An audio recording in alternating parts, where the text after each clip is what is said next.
From New York, this is Democracy Now! On this vote, the yeas are 230, the nays are 197, present is 1.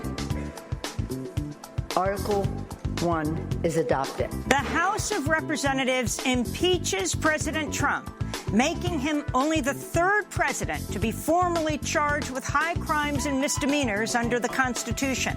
We'll go to Capitol Hill to get response from Congressmember Pramila Jayapal.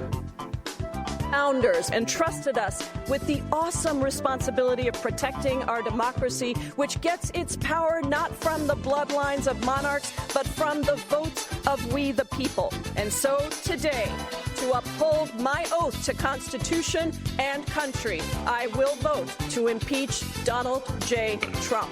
We'll also speak with constitutional law expert John Boniface, who spearheaded the movement for Trump's impeachment, is co-author of The Constitution Demands It, the case for the impeachment of Donald Trump. Then the Justice Department Inspector General says the FBI used false information to obtain approval to wiretap a Trump campaign advisor. We found, and as we outline here, are deeply concerned that so many basic and fundamental errors were made by 3 separate handpicked investigative teams on one of the most sensitive FBI investigations. We'll speak with the ACLU. All that and more coming up. Welcome to Democracy Now!, democracynow.org, the War and Peace Report. I'm Amy Goodman. In a historic vote on Wednesday, the House of Representatives impeached President Trump, marking only the third time in U.S. history a president has been impeached. This is House Speaker Nancy Pelosi opening the impeachment debate on the House floor Wednesday. Our founders' vision of a republic is under threat from actions from the White House. That is why today, as Speaker of the House, I solemnly and sadly open the debate on the impeachment of the President of the United States. If we do not act now, we would be derelict in our duty. It is tragic that the President's reckless actions make impeachment necessary.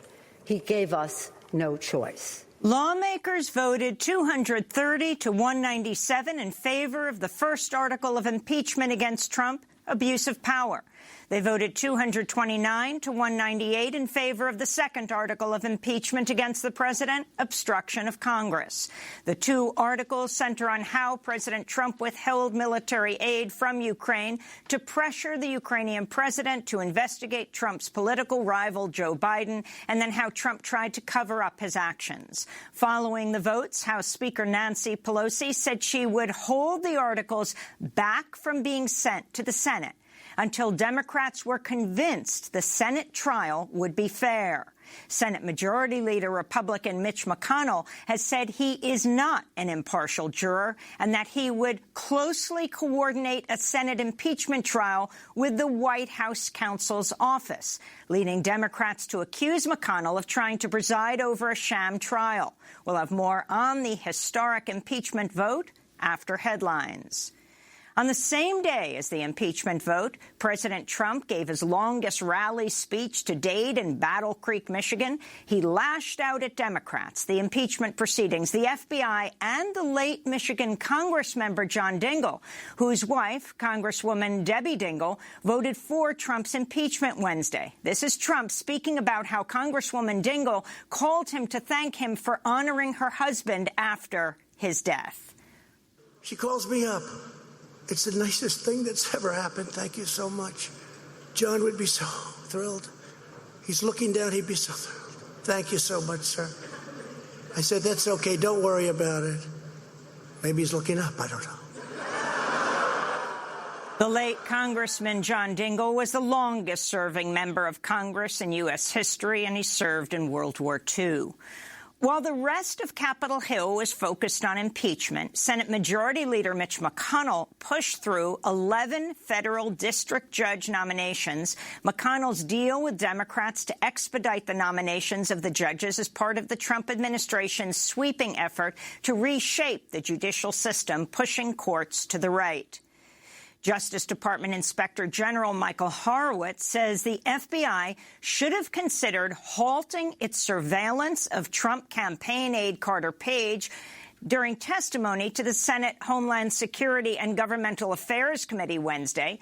Horowitz's testimony comes after the highly secretive Foreign Intelligence Surveillance Court, known as the FISA Court, issued a public order accusing the FBI of misleading the court to gain approval for the Carter Page wiretap and ordering the FBI to propose changes in how its investigators seek permission for domestic surveillance of U.S. citizens. We'll have more on this story later in the broadcast.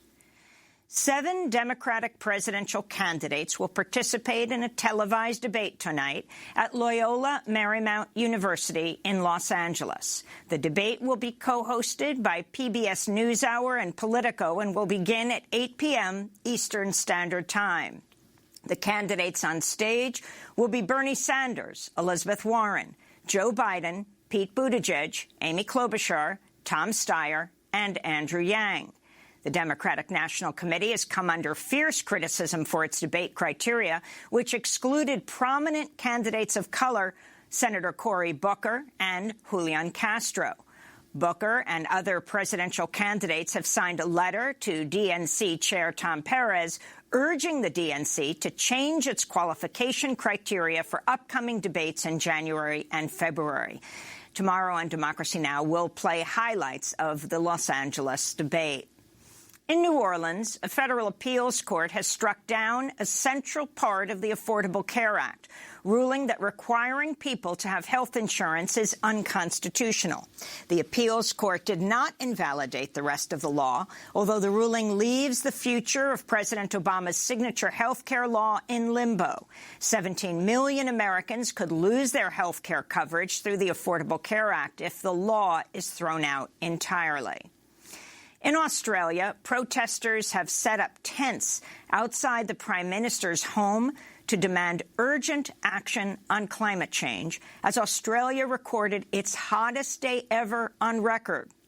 On Wednesday, the average temperature soared to 107.4 degrees Fahrenheit, beating out the previous record, which had been set on Tuesday, only 24 hours earlier. Uncontrolled wildfires are raging across Australia, sending thick black smoke billowing across the continent, with smoke alarms going off in homes and offices across Sydney. On Tuesday, ABC News journalists, that's Australian Broadcasting Corporation journalists, were forced to broadcast the nightly news outside after smoke from the nearby fires set off the studio's alarms in the capital, Canberra. This is 14-year-old Ambrose Hayes speaking at the protest outside the Australian Prime Minister's home. We want to be listened to. We want a future. And if our government doesn't act, there will be more protests like this. There have been so many recently, and this just shows how much of an issue this is. A new study has found United Nations peacekeepers stationed in Haiti between 2004 to 2017 fathered and abandoned hundreds of children there.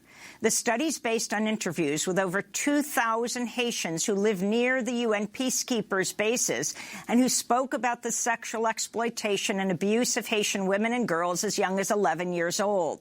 The study is the latest evidence of international peacekeepers' pattern of sexual abuse in Haiti, which included trading food for sex with women and children in desperate poverty.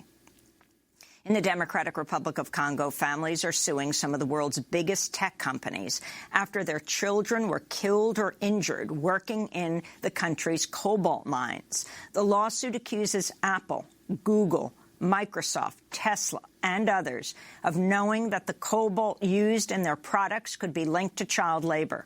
The families say extreme poverty drove their children to work in the dangerous mines where they were paid as little as $2 a day. Some of the children were buried alive in tunnel collapses, while others were paralyzed or maimed. Democratic Republic of Congo produces 60% of the global supply of cobalt, which is used to produce the lithium batteries that power electric cars, laptops, and smartphones. A former Argentine police officer accused of carrying out torture and crimes against humanity during Argentina's dictatorship has been extradited from France to Argentina.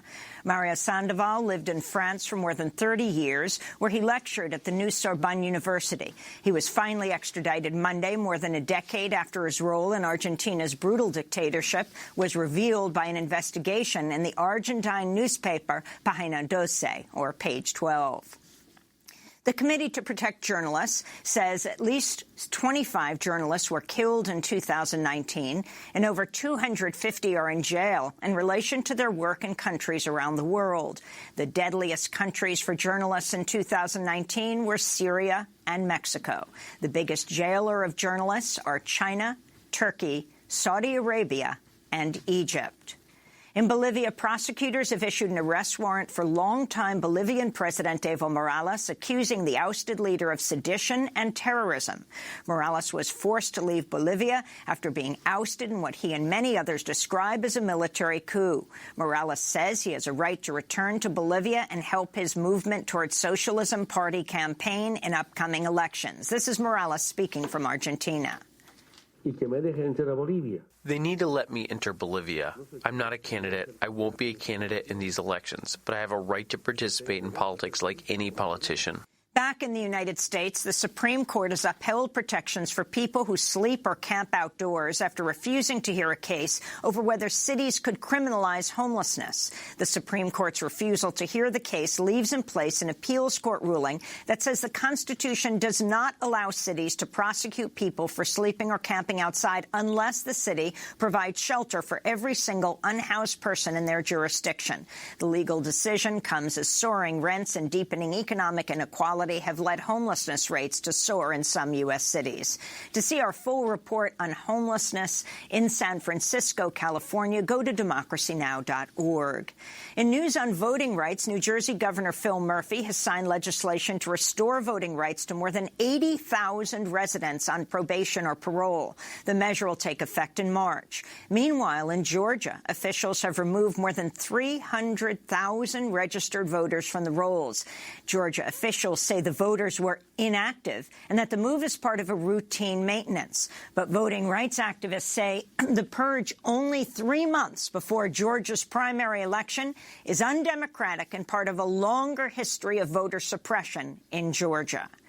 Uber's agreed to pay $4.4 million to settle sexual discrimination charges. The settlement stems from an investigation by the Equal Employment Opportunity Commission that found Uber, quote, permitted a culture of sexual harassment and retaliation against individuals who complained about such harassment.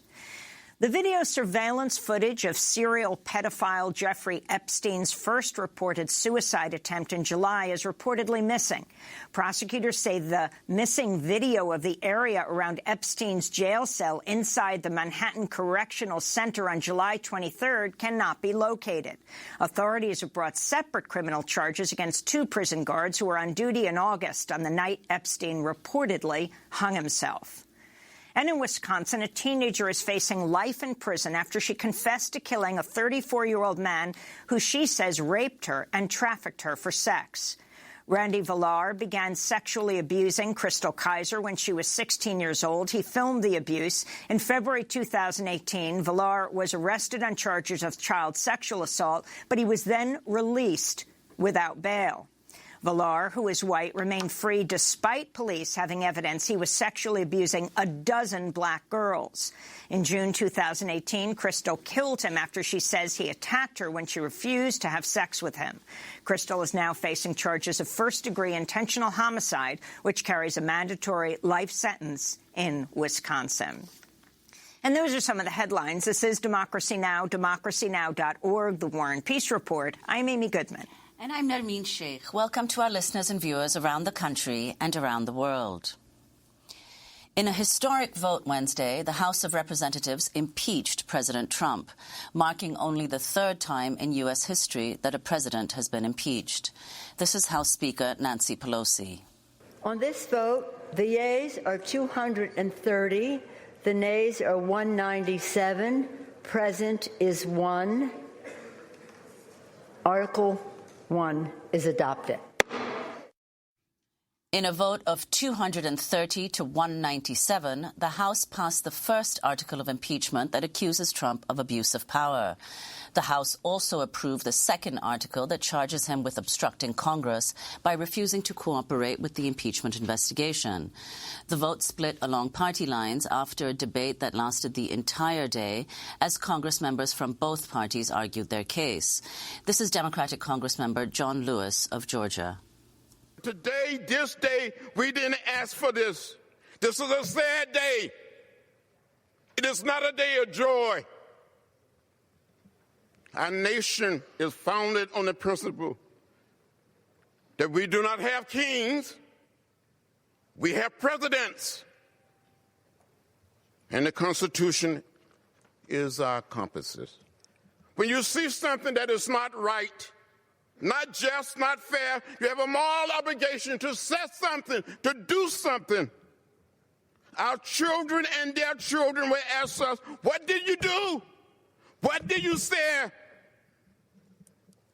For some, this vote may be hard, but we have a mission and a mandate to be on the right side of history. Meanwhile, Republicans were dismissive of the charges against Trump. This is Georgia Republican Barry Ludermilk, who essentially compared Donald Trump to Jesus. The Sixth Amendment guarantees the right of the defendant to face their accuser. But not only have the Democrats prohibited Republicans and the president from questioning the so-called whistleblower, his identity has been kept secret. Before you take this historic vote today, 1 week before Christmas, I want you to keep this in mind. When Jesus was falsely accused of treason, Pontius Pilate gave Jesus the opportunity to face his accusers.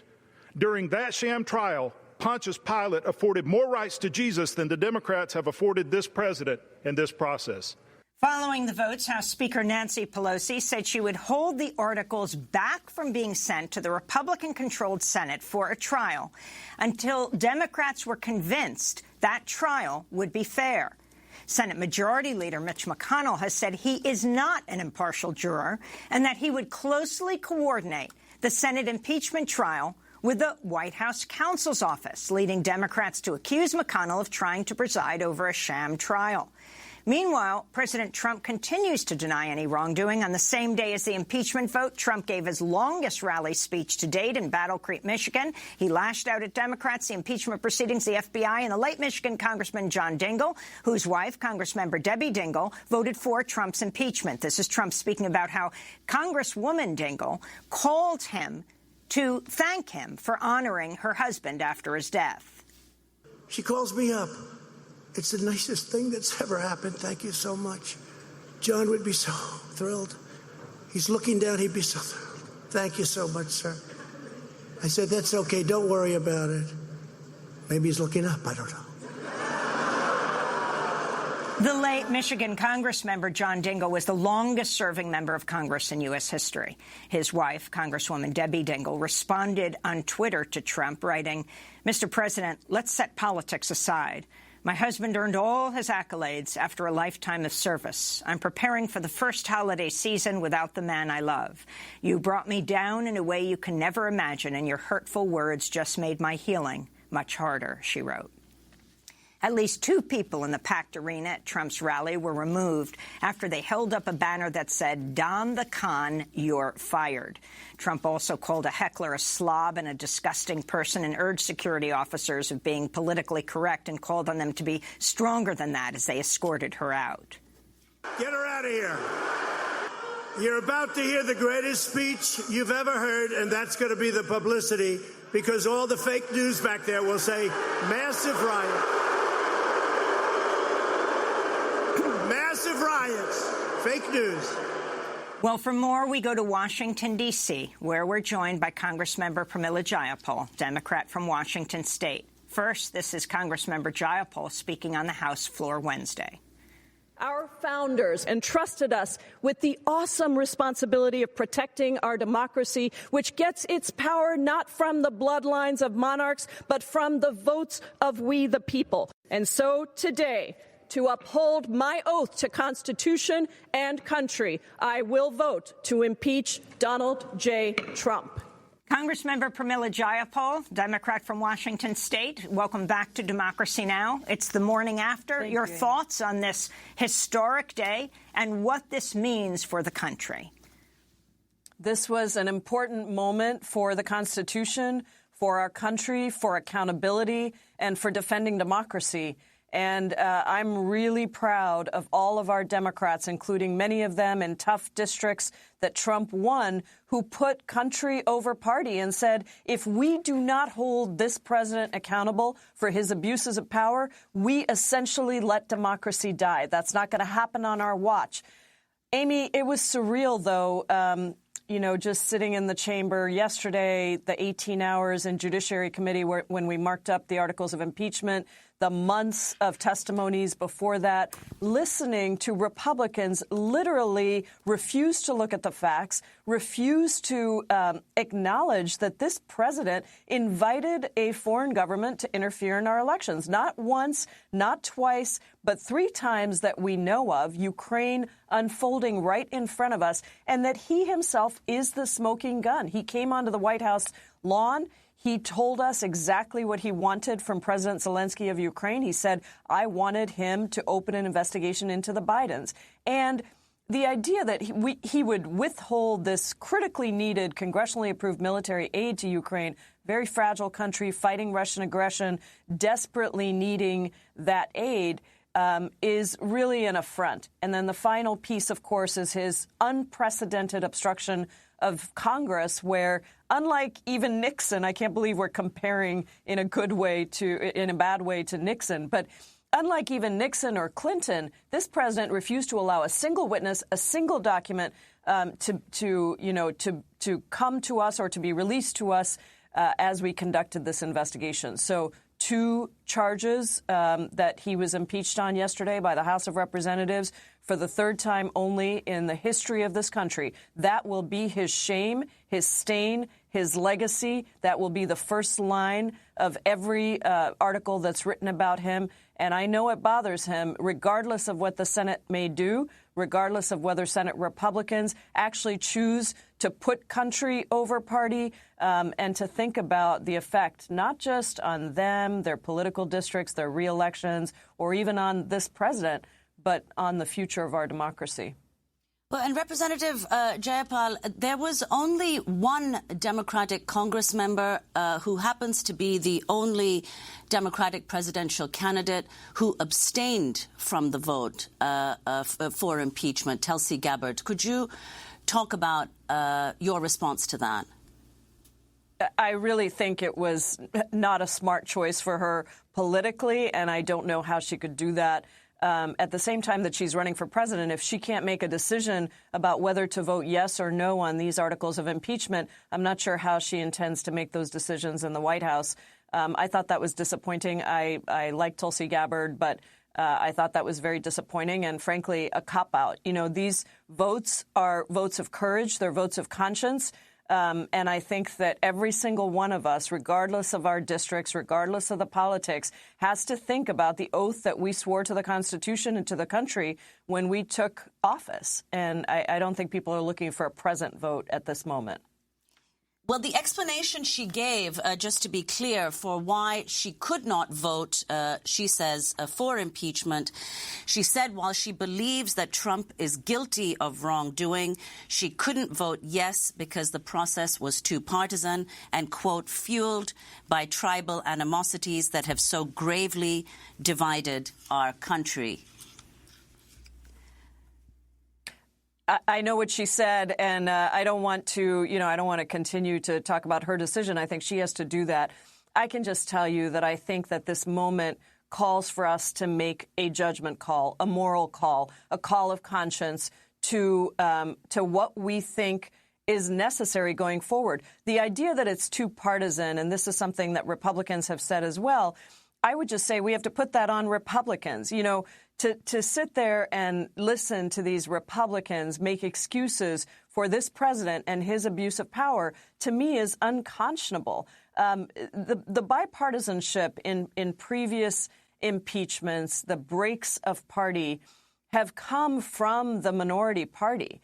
And so I think that this is very, very important for us to look at, that there are Republicans who I believe know that asking a foreign government to interfere in our elections. Remember what I said on the floor, that clip you played.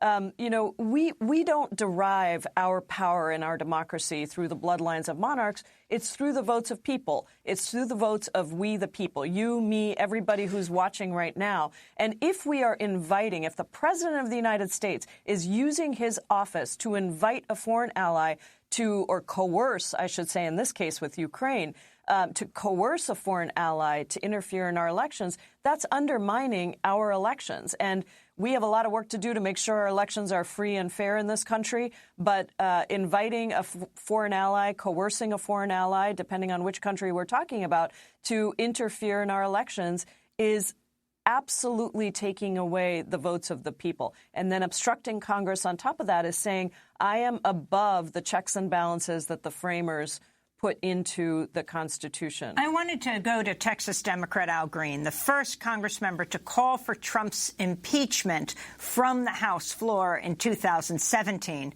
This is Congressmember Green yesterday. Shall any man be beyond justice? This is the question posed in 1787 by George Mason at the Constitutional Convention. Shall any man be beyond justice?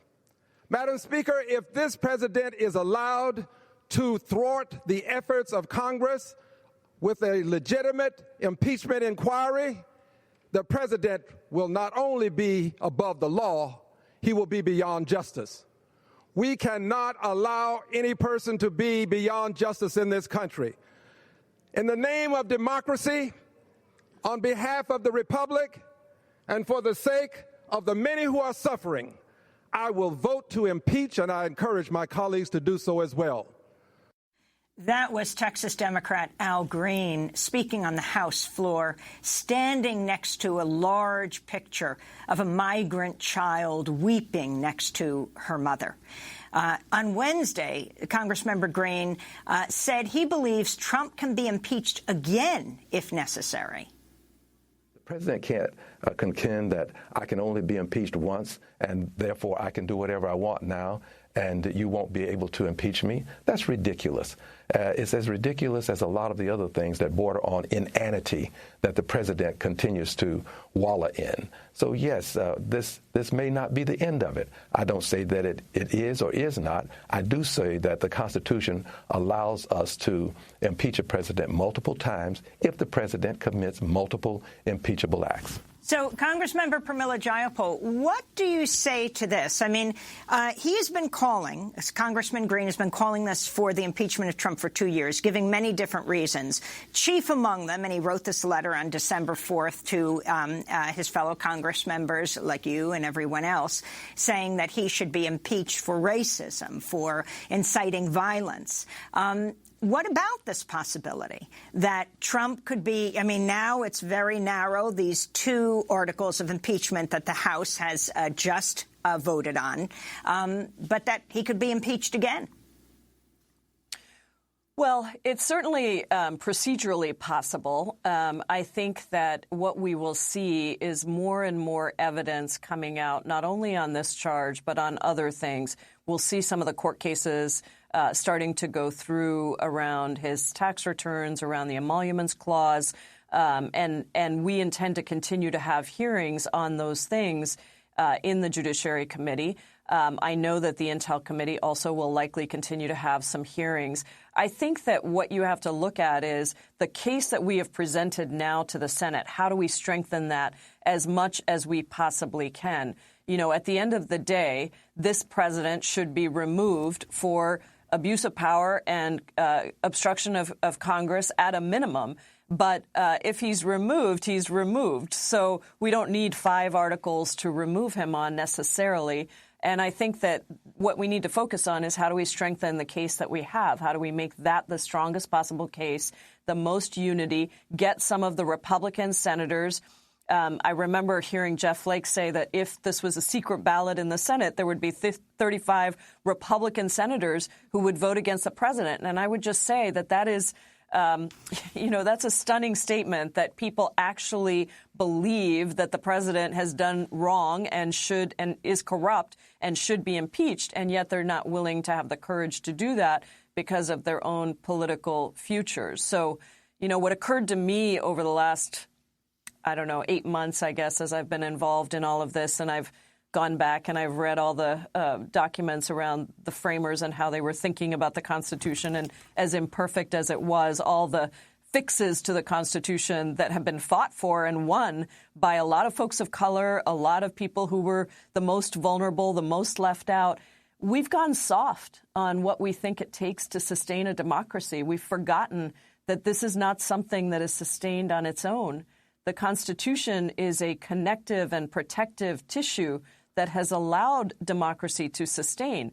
But if we refuse to uphold the Constitution, the switch from a democracy to a dictatorship or a monarchy happens very, very fast. And I think Americans and the U.S. senators who are representing them have to really think about what this means for our children, our children's children, and the future of this country. This is far more than about Donald Trump. Well, following the votes for impeachment on Wednesday, House Speaker Nancy Pelosi said she would hold the articles back from being sent to the Senate until Democrats were convinced the trial would be fair. Senate Majority Leader Republican Mitch McConnell has said he is not an impartial juror and that he would closely coordinate a Senate impeachment trial with the White House counsel's office, leading Democrats to accuse McConnell of trying to preside over a sham trial. So could you respond to that? And what the key differences are between McConnell and Schumer on how this impeachment trial should proceed in the Senate? Yes. It is absolutely outrageous and an affront to democracy, to the Constitution, to the people of the United States for Mitch McConnell, who is essentially the foreman of the jury, the guy who actually makes all of the rules for how the trial is going to proceed in the Senate, to be coordinating with the defendant. I don't think there's an American out there who would think that that is fair. I just saw a poll late last night that said 71% of Americans across this country, across party, believe that we should have witnesses in the Senate. But they want a fair trial. They want to hear from some of these people who Trump has refused to allow to come and testify, and they have not done what other, career foreign service people did in coming to testify. So Mitch McConnell is essentially allowing for a sham trial to occur. And yet all of them are going to have to swear an oath that says that they're impartial, which means that they will be lying because so many of them have said already that they believe that we don't need to hear from witnesses, that they're coordinating with the defendant. And so what Nancy Pelosi is saying is she is under no obligation to immediately send over the articles of impeachment and name the impeachment managers. What she's saying is she wants to make sure that this is actually going to be a real trial with witnesses, with the facts presented, with adequate time. And those were some of the things that Senator Schumer laid out in his letter. At the end of the day, it's going to be the folks who are out there who have to demand from their senators, and there are some vulnerable senators. I don't think Mitch McConnell, if he wants to preserve any kind of a Senate majority, I don't think he can afford to have a sham trial, though he certainly seems to be trying to do that. So that's why Nancy Pelosi is saying we're going to hold on to the articles of impeachment for a little bit. We're going to see what the Senate comes back with in terms of agreed upon rules of how this trial is going to be conducted before I name impeachment managers and send them in. If she doesn't know what she's really going to be arguing and in what context, it's absolutely, I believe, the right thing for her to do to hold this is clearly uncharted territory. This, obviously, this historic moment, the impeachment of Donald Trump. In an odd way, Democrats are pushing for what Trump wants. He didn't want to be impeached, but he wants a long trial that not only acquits him, but somehow in his mind exonerates him. Now, Mitch McConnell has said, no, we want a very short trial. We just want to acquit him at the beginning. This issue of witnesses, both Lindsey Graham, McConnell, all called for witnesses when it came to the impeachment of President Clinton, but now are saying, well, they're shutting it down and they won't have witnesses. Now, how does House Speaker Nancy Pelosi get any kind of guarantee? I mean, you're talking about these two sort of sovereign bodies. This has never happened before. Yeah, I really excellent points. The hypocrisy here. And I will say on the Democratic side, too, you see some Democrats from previous impeachments making arguments and arguing the other way. But never in the history of this country has a president faced impeachment and been so obstructionist to Congress. That is a fact. I think that, Mitch McConnell is going to have to be pushed by his senators to do something that is considered more fair. Is it going to be perfectly fair? I don't think so. It is ironic that, President Trump probably is the person who wouldn't want these articles to be held for too long, because what he wants, as you said, is to be acquitted. We are not going to allow for witnesses to be called who have nothing to do with the matter at hand. And that is, of course, what President Trump wants. So I don't know how this will all play out. It is really uncharted territory because we have the most extreme bully, the most extreme shredder of our Constitution and our democracy, and one of the most cruel people that I have seen, a person who only thinks of himself in the White House. And obviously these articles are narrow, but there is a pattern of conduct. There is a moral lack that crosses over so many of these things, from his policies, which is not what we are impeaching him on, to his abuse of power and his obstruction of Congress, which is what we are impeaching him on. Well, Representative Jayapal, before we end, I just wanted to ask about what appears to be a somehow paradoxical response to this impeachment inquiry, which is that a Gallup poll, a new Gallup poll that was revealed just yesterday morning, Wednesday morning, before the impeachment vote happened, found that Trump's approval rating has been increasing. It's gone up from 39% to 45%. It also showed support for Trump's impeachment and removal decreasing from 52% to 46%. Your response to that, and the fact that some are saying that this long, drawn-out impeachment inquiry is actually strengthening President Trump? Well, two things. One, I think polling is not static. I look at it because it's out there and it's interesting to look at, but it is often changed by how leaders lead. And if there were enough, even just a handful of Republicans who were willing to do what is right for the country and lead, I think you would see that polling shift pretty quickly. Remember, when Richard Nixon was impeached, it wasn't until the final days that polling dramatically shifted. Here, we have a very odd situation where the first and best witness to our case came on very early in the process, went on national television and told the American people exactly what Donald J. Trump did and wanted, and that was Donald J. Trump. He is the smoking gun in this situation. So people who are looking for more evidence somewhere else should just look at his words consistently, as well as his actions and the corroborating testimony. So I think polling does change. But the other thing that I would just say is it is a remarkable statement that half of the country wants to see, just under half of the country wants to see President Trump removed from office. That is, those are stunning numbers. And I think sometimes we look at the opposite and we say, how come the numbers aren't greater? How could these people stick with the president?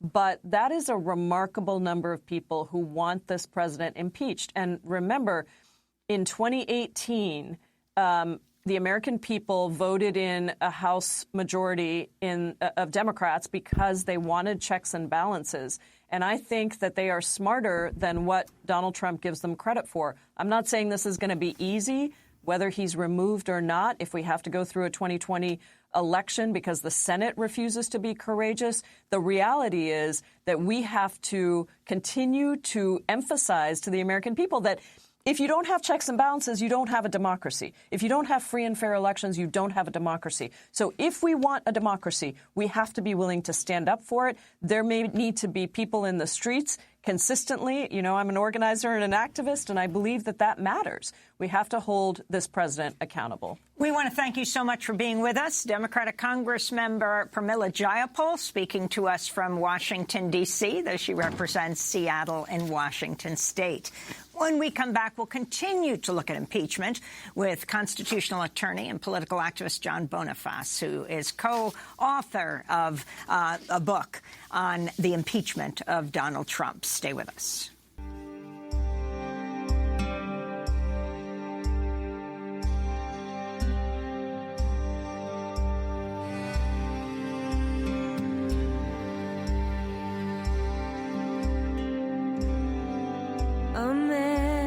Placed upon the steps, a baby cries, and high above you can hear the church bells start to ring. And the heaviness of it settles in, and somewhere you can hear another sing.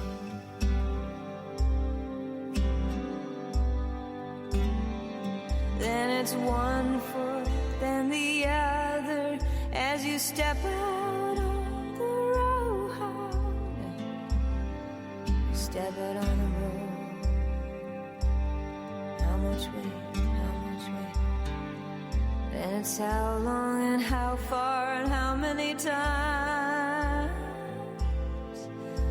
Oh, before it's too late. Calling All Angels by Jane Siberi and Katie Lang. This is Democracy Now! I'm Amy Goodman with Nermeen Sheikh.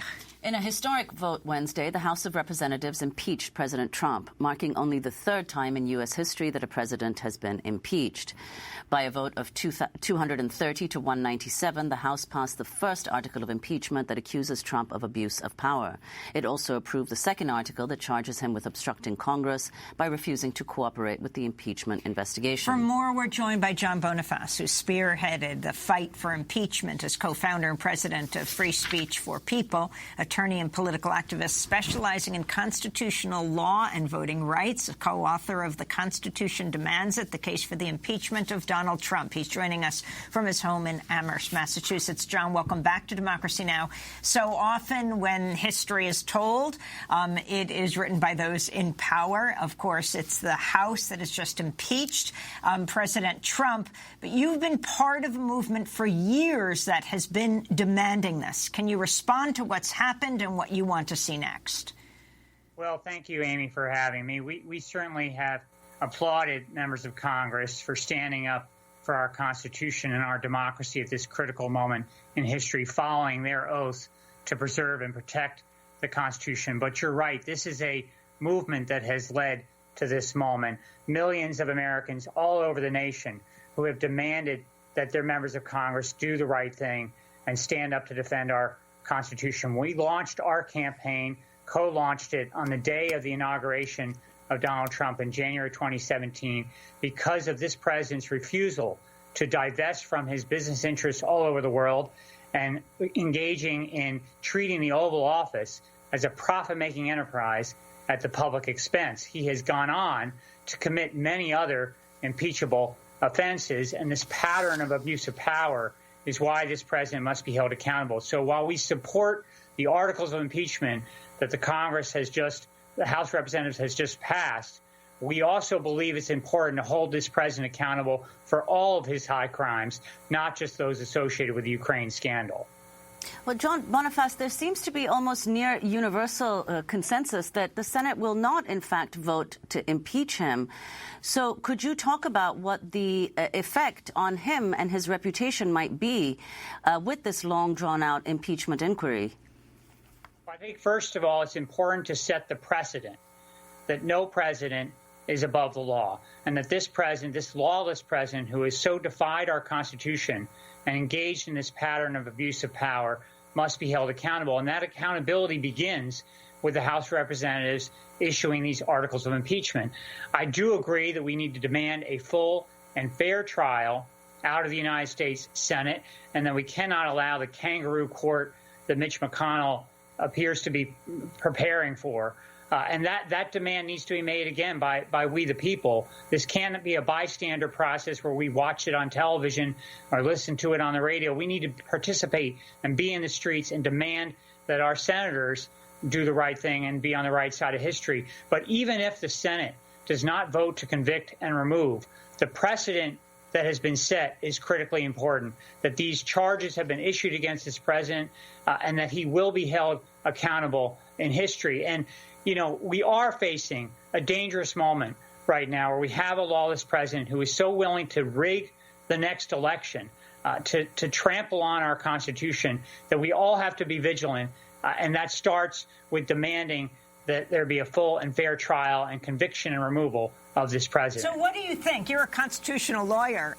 Very quickly, what Nancy Pelosi is doing right now, not refusing to transfer the articles of impeachment, right? He's been impeached. The Senate would decide whether he would be removed, but not even to let them have it. How does she get a guarantee of what they're going to do? And then I want to ask you about Al Green, him saying that we can impeach him again and again, who clearly was for, as your organization has been for, and the movement has been for, articles of impeachment that included many other issues. Yes, well, Speaker Pelosi is right to demand a full and fair trial out of the Senate, as we all are who care about this Constitution, and to hold back the articles until that is guaranteed, I think is a wise move, but not to hold them back forever. These articles must be ultimately submitted to the Senate, and every senator must be put on record of where they stand with respect to this president's abuse of power. So that has to happen. As far as Congressman Green, you know, he's an American hero. He stood up first in the United States House of Representatives to demand that this president be held accountable through the impeachment process. And we fully agree with him that there is nothing in the Constitution that says that the U.S. House of Representatives can only impeach once during a presidential term. This president has committed multiple impeachable offenses, including his racist abuse of power, including his cruel and unconstitutional imprisonment of children and their families at the southern border, including his obstruction of justice. The list goes on, and this president ought to be held accountable for the full range of his abuse of power. So if Congressman Green decides that he's going to push for new articles of impeachment on the floor of the U.S. House of Representatives, we'll be right there by him to defend and support that. John Boniface, I want to thank you for being with us, co-founder and president of Free Speech for People, co-author of The Constitution Demands It, the case for the impeachment of Donald Trump. When we come back, the Justice Department Inspector General says the FBI used false information to obtain approval to wiretap a Trump campaign advisor. Stay with us. We're going to speak to the ACLU.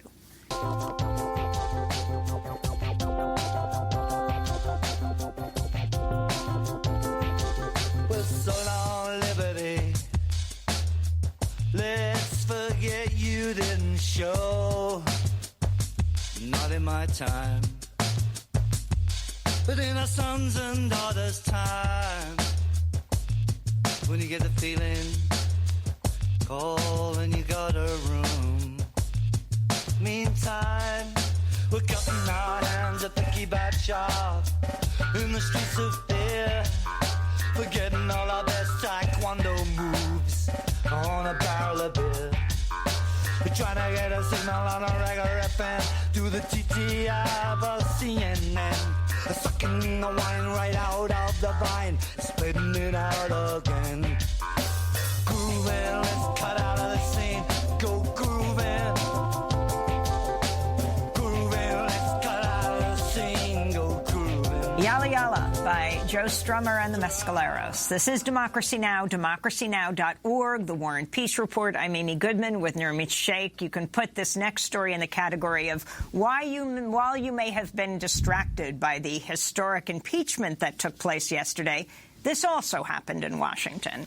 Justice Department Inspector General Michael Horowitz said Wednesday that the FBI should have considered halting its surveillance of a Trump campaign aide after learning accusations against him may not be credible. Horowitz made the comments while testifying to the Senate Homeland Security Committee, accusing the FBI of using false information to obtain approval to wiretap Trump campaign advisor Carter Page and raising wider concerns about the agency's use of surveillance.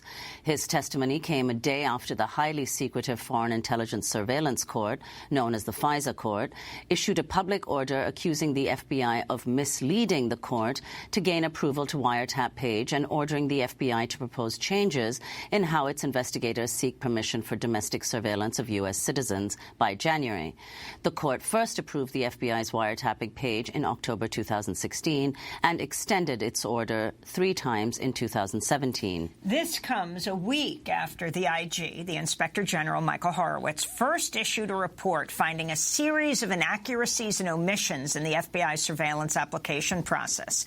The American Civil Liberties Union responded to the report, tweeting, "The concerns the Inspector General identifies apply to intrusive investigations of others, including especially Muslims, and far better safeguards against abuse are necessary," unquote.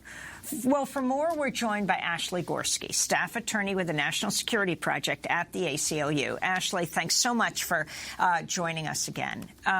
So while you were watching something else yesterday to the world, this other testimony happened. And while there are many who might be horrified at Trump's actions overall, this issue that he also has raised, that the ACLU joins in concern with. Talk about the level of surveillance that the FBI engaged with. Talk about what happened with Carter Page and why you're so concerned.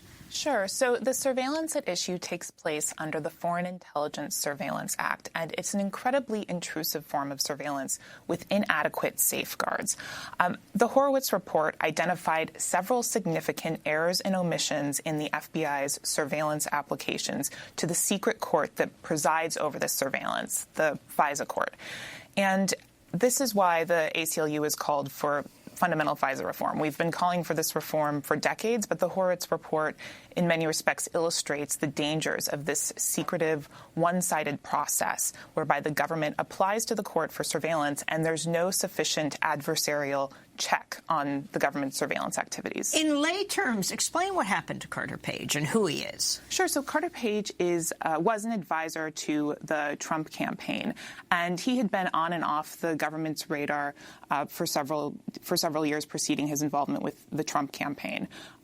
The FBI eventually sought an application with the Foreign Intelligence Surveillance Court to surveil his communications on the basis that the FBI believed he was a foreign agent for Russia. He was an agent of a foreign power. And as a result, it sought broad latitude to wiretap his communications.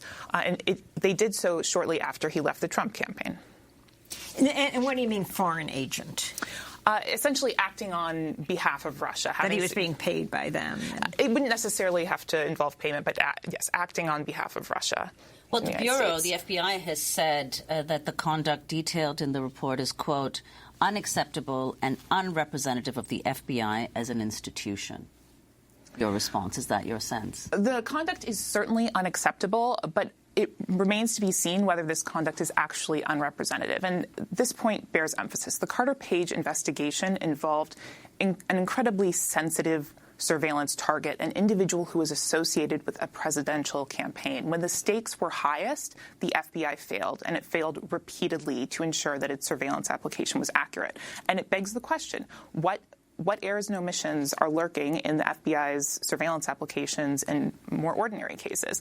And the ACLU has called for reform of this process, including requiring disclosure to individuals who are prosecuted with the aid of FISA surveillance, requiring disclosure of the application so that defendants who are prosecuted using this surveillance have the opportunity to challenge the FBI's errors and omissions. Without this kind of disclosure, it's impossible for any particular individual to know whether there are misstatements in the surveillance applications.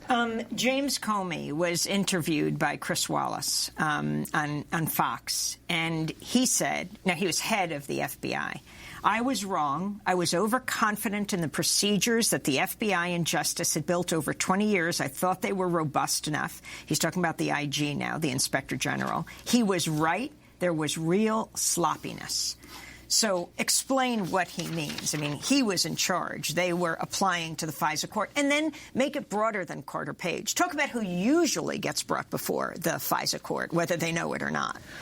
Of course. I mean, there is tremendous secrecy shrouding the government's FISA applications, but based on the government's surveillance activities more broadly, we know that Muslims in particular are disproportionately targeted for FISA surveillance, and increasingly Chinese Americans appear to be targeted for this kind of surveillance as well. And what I think Comey is speaking to is more than sloppiness. I mean, he characterizes it as sloppiness, and it was certainly that, but these are profound errors. As just one example, the initial surveillance application relied on reporting from Christopher Steele, a former British intelligence agent. In subsequent applications, the FBI did not reveal the fact that it had interviewed Steele's primary source, and the primary source had contradicted Steele's assertions. The FBI made no mention of that. It just said that Steele's primary source was truthful and cooperative. And without raising that conflict to the FISA court has no way to second-guess Steele's representations. And that, again, illustrates the importance of adversarial review, which you would have in an ordinary criminal case. Well, you've said that it remains to be seen how representative this case is of the FBI's actions. How will you find out whether it is representative or not? Horowitz has committed to conducting an audit of traditional FISA surveillance that's targeted toward Americans. One of the challenges with conducting that kind of audit, though, is that he isn't going to be able to devote the same amount of resources into doing the kind of deep dive into those applications. And in many respects, it will involve kind of double-checking the paperwork that already exists. And that sort of double-checking won't necessarily reveal the types of errors and omissions that were revealed as a result of his deep dive into the Carter Page applications. And again, that is why disclosure to defense attorneys and defendants who are prosecuted with the aid of this surveillance is absolutely essential so that there can be more robust accounting for the FBI's surveillance practices and the mistakes and the misrepresentations it's making in its applications. Is FISA court essentially a rubber stamp to what the intelligence agencies, the FBI, when they appeal to them? And do you think the FISA court should be abolished, the Foreign Intelligence Surveillance Court, this highly secretive court? It's certainly a problematic institution. I wouldn't necessarily characterize it as a rubber stamp. There is some degree of scrutiny of the government's applications and an iterative process whereby those applications might be modified to some degree. But the real issue here is that it cannot continue in its current form. It needs to be fundamentally reformed. Another critical reform would involve Congress requiring the appointment of an amicus, especially in cases involving sensitive investigations, cases implicating significant First Amendment interests, cases implicating individuals who are associated with political campaigns. In that context, in particular, you need to open up these proceedings to the light of some scrutiny from a neutral third party at the very least. So to bring this back to President Trump, though this is usually targeted against those he targets, like, for example, Muslims, this is when he said, I was wiretapped by President Obama. Much of the current debate has its genesis in those initial tweets in which President Trump said that his wires were tapped. And, of course, the Inspector General found no evidence that President Trump was, in fact, a target of the FISA surveillance at issue. Well, we will continue to follow this. Ashley Gorski, I want to thank you for being with us, staff attorney with the National Security Project at the American Civil Liberties Union. And that does it for our show. Democracy Now! Is produced by Mike Burke, Dina Guzder, Nermeen Sheikh, Carla Wills, Tammy Warrenoff, Libby Rainey, Sam Alkoff, John Hamilton, Robbie Karen, Hani Massoud, Jarina Nadura, Taymuri Astudio, Adriana Contreras, and Maria Taracena. Tune in to our holiday shows. On Christmas Day, we'll be bringing you a special on Toni Morrison, the celebration of her life that took place at the Cathedral of St. John the Divine with Oprah Winfrey. I'm Amy Goodman with Nermeen Sheikh. Thanks so much.